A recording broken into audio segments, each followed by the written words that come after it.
when is the time to sell?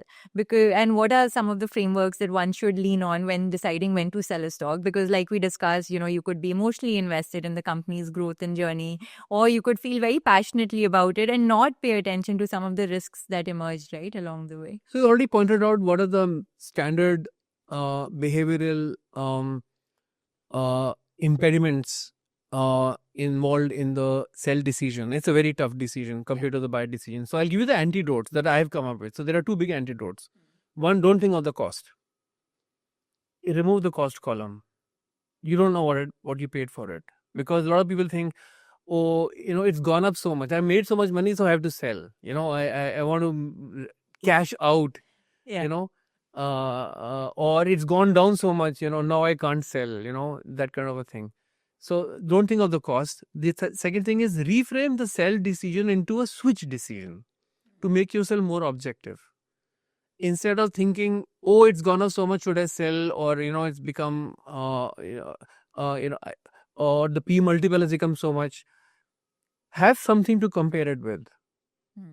So then it becomes more objective, that there is something else that you can replace it with, and that makes it easier. I'm not saying makes it completely simple, but it does make it a lot easier if you were to forget about the cost and to reframe the sell decision into a switch decision and force it to be compared with some other opportunity. So to find an opportunity outside the portfolio or even inside the portfolio where you're not fully invested, and objectively compare it with what you already own. And you have to demonstrate that qualitatively this is what you don't own or what you under own is way better, and it's way cheaper. And then you have to ask yourself, why am I not switching? Is it easy to practice in your personal experience? It's easier to practice it this way than to just think of it sell as a isolated decision. Which sector do you think is underappreciated today? There's none. I don't look at it. I'm a bottoms-up stock investor, so I don't have any bias. There are sectors that I will not invest in because I don't understand them, but beyond that, I don't have any particular bias in favor or against. I'm only looking for underappreciated businesses.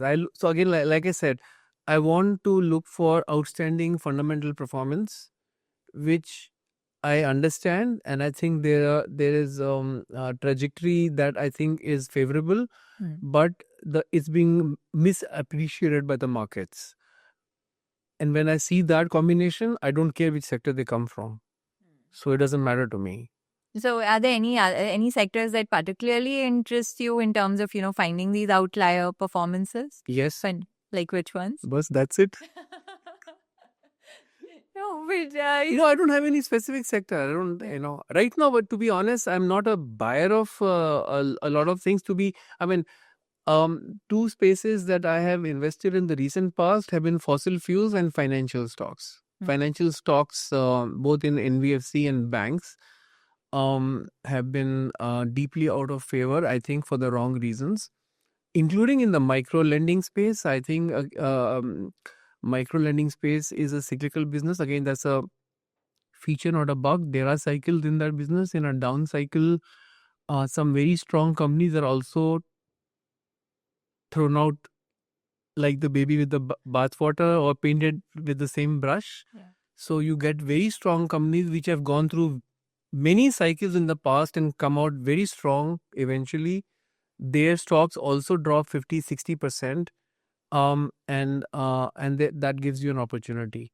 Obviously, the implicit assumption here is that history is a good guide over there, and only time will tell whether the assumption is correct or not. Yeah, you're right about the financials being out of favor. I think over the last year, we saw this playing out. And then, all the banks came out with such strong earnings and they've actually performed quite well ever since. So how did you identify, say, financials at that point where everyone was talking negatively about it? So I don't listen to what other people say. I just look at the numbers. I look at the numbers and I see the valuation. I look at the numbers. The numbers are wonderful. The businesses are doing fine. Again, one thing important in banking and basically lending businesses is that provisioning is not losses. As an accountant, what has happened is that if there's a delay in payment, the the regulators require you to make a provision, and which is the correct accounting treatment, by the way. Yeah. And that takes an immediate hit on the P&L. But many times delays do not result in losses. There is a security that you has a hold as a collateral, and many times the payments come late. These things happen. Yeah. So not all delays result in loan losses. What we should worry about are loan losses. That's one point. Secondly, if your rate of interest is large enough to compensate you for loan losses, which is the case in micro lending operations, that's fine. You are lending to a risky segment, but the spread between the yield on the loans that you are giving and the cost of the money that you're borrowing is so large that you can absorb loan losses. So if you have even some loan losses, to be sure, there will be down cycles when those loan losses may look large.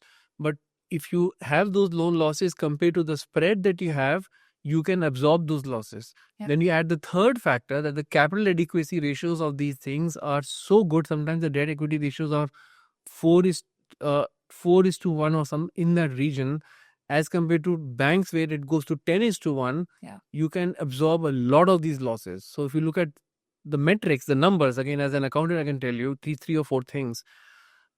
They can handle this stress. The stress will come and go. It'll come and go. So the time to buy these things is when stress comes, because then everything goes on. And to be sure, the aggressive players are taken out of the game. So it's the same pari-mutual thing going on. Many of the people in the micro lending business have been taken out. It's like a tsunami that comes. When the tsunami comes, the trees with the smallest roots get washed away. And that's the metaphor for the aggressive players in the lending business. They will be washed away. The strong players with deep roots, which means they have more capital adequacy, they have more capacity to suffer. They are more diversified asset books and so on and so forth. They have basically run their businesses very well. They will survive and they will thrive when the competition is reduced, when the industry turns. Moreover, their stocks also drop 30, 40, 50%. So that gives you the opportunity. And I love those kind of situations.